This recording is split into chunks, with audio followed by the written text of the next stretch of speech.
Сайн байцгаана уу?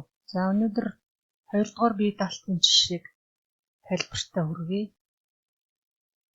За 2 дугаар бие даалт нь болохоор цэг шулуун хавтгай гэсэн сэдвээр эдгээр таван бодлогыг бодох байгаа. За эдгээрийг бодохын тулд өөрсдийн бариантаараа A, B, C, D, E цэгүүдийн координатыг эхлээ байгуулна.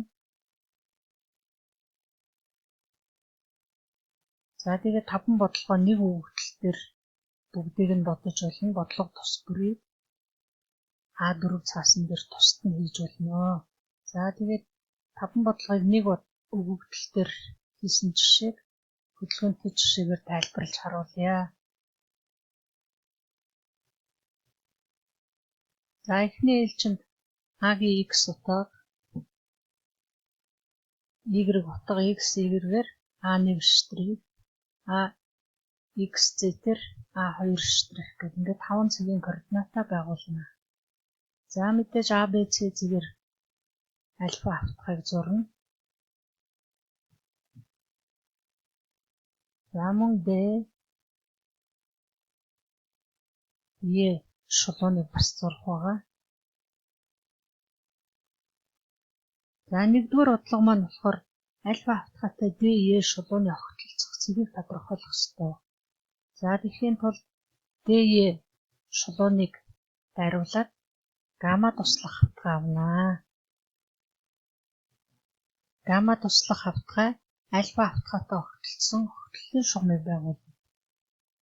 За тэгэхээр тул огтлолд үсэж байгаа шугам маань L учраас альфа хавтгай нь AC шулууны 1 цэг BC шулууны 2 цэг 1-2 цэгээр L шулуун зурагдана.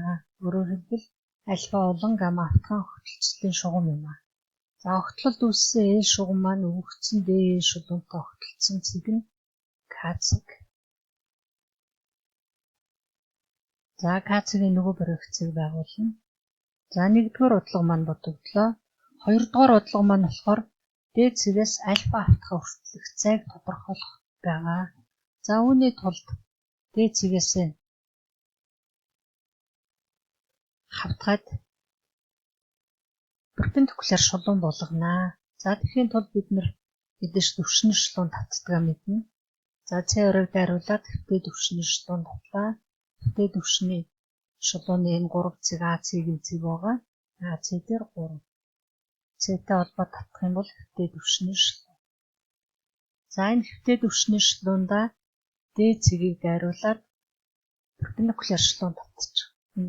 Энэ хавтгайд перпендикуляр шулууны хэвтээ баригц юм аа. За нүүрний баригцыг байгуулахын тулд нүүрний төвшний шулуун татна. Нүүрний төвшний шулуун. За нүүрний төвшний шулуунда D цэгээс перпендикуляр шулуун болгоно. За харилцан перпендикуляр шулууны нэг нь төвшний бол перпендикуляр нь гаждаггүй. Энэ чанартай. Тэр чанараа ашиглаад хавтгайд перпендикуляр шулууныг татж байгаа. За энэ А шулуун татагдлаа. За А шулуун тухайн татсан хавтгайд перпендикуляр А шулуун маань альфа хавтгайтай огтлцсон огтлолыг тодорхойлохын тулд энэгээр P хавтгай авсан. Проекцлогчоор. За P хавтгай маань альфа хавтгайтай M шулуунаар огтлолцсон. 5-6 цэг. За 5 цэг нь AB-ийн цэг. 6 цэг нь AC-ийн цэг. 5-6-гаар M шулуун зурагдана.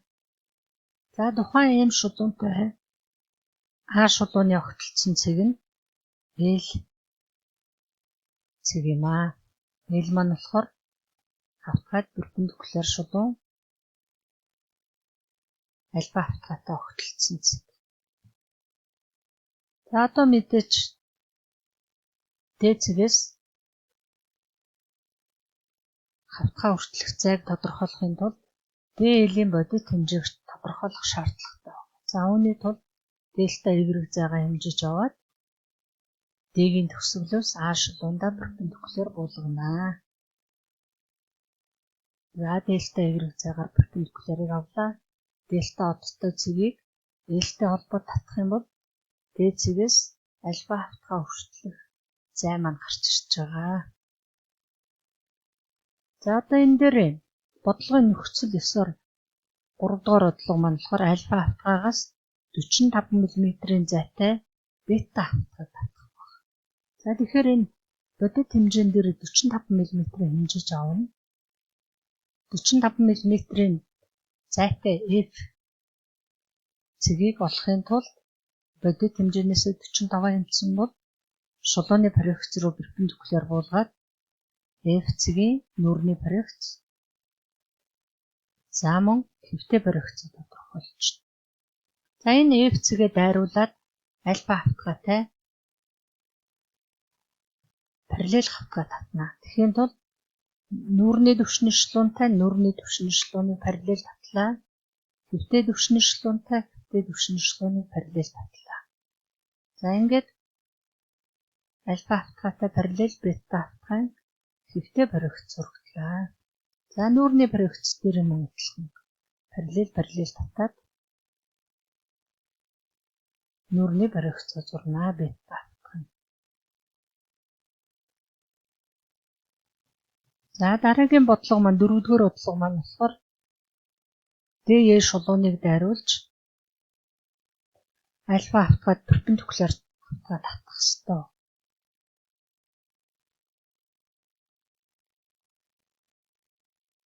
За энэ перпендикуляр хавтгай маань болохоор энэ DE шулуун А шулуунаар перпендикуляр хавтгай маань татагдаж байна. За тэгээд хоёр хавтгай огтлолын шугам маань болохоор KL цэгийг дайрч гарнаа. За хоёр хавтгайд хоёуланд нь харьяалагдж байгаа хэсгийг шууд тодруулчихна үндсэн зураасаар. За тэгээ харагдах байдлаа тодорхойлохын тулд энэ дээр харалдаа цэг авна. Харалдаа цэг. За нүүрний проекц дээр энэ 6 цэгтэй харалдаа 7 цэгийг авлаа. 6 цэг маань болохоор AC шулууны цэг. 7 цэг нь болохоор энэ перпендикуляр А шулууны цэг юм аа. За эндээс харахад 6 цэгтэй AC шулуу маань болохоор наагур явж байна. 7 цэгтэй А шулуун цаагуур явж байгаа учраас наагур яваа AC-г үндсэн зураасаар тодруулаад энийг 70 огтлцлын цэг хүртэл 70 зураасаар тодруулна. За тэгэхээр ил байгаа хэсгээ тодруулна. Энэ тасалдсан зураасаар яваад цаатлын хэсэг ил байна. За энэтэйгээ харьцангуйгаар ингээд хоёр хавтгай харагдах байдлыг зурах хэрэгтэй байгаа. За ингээд харагдах байдлаа харуулчихна.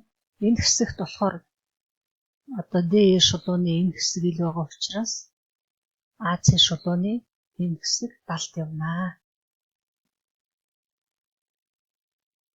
За мөн хэвтэй проекц дээр болохоор энэ D оройтой хэсэг наагур оршиж байгаа учраас одоо хэвтэй проекц дээр эсрэгээрээ тодруулалтыг хийгээ явуулчихнаа. D оройтой хэсэг маань нүүрний проекц дээр мөн дээгүүр явж байгаа. Тэгэхээр дээгүүр явж байгаа хэсэг нь үндсэн зураасаар цаатлын AC шулуу маань болохоор доогуур явж байгаа учраас энд тасалдсан зураасаар тодруулагдана. За ингээд харагдах байдлаа харуулна.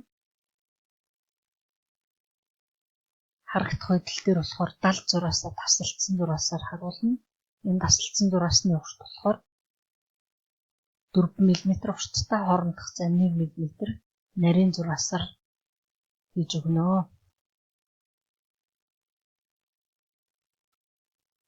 За ингээд тасалдсан зураасаар эднэрийг эсвэл нарийн зураасаар үлдээгээ явуулчих болно.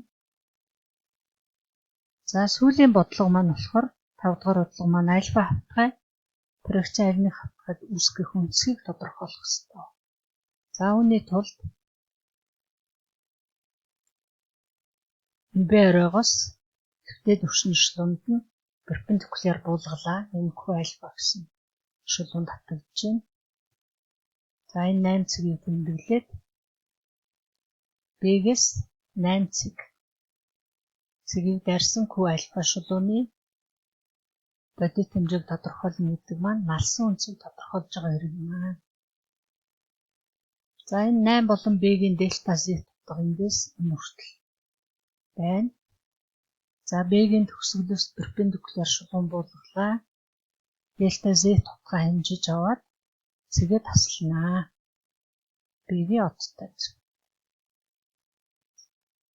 За B оттой 8-1 штрихтэй холбосон шулуун маань болохоор налсан өнцөг маань гарч ирж байна. За ийм байдлаар ингээд таван бодлогоо бодоод тэмдэглэгээнүүдээ сайхан хийгээд тодруулалтаа нэгэнжиг болгоод хамгаалахтаа бэлтнэ. За ингээд 2 дугаар бие даалтанд амжилт хүсье. Баяртай.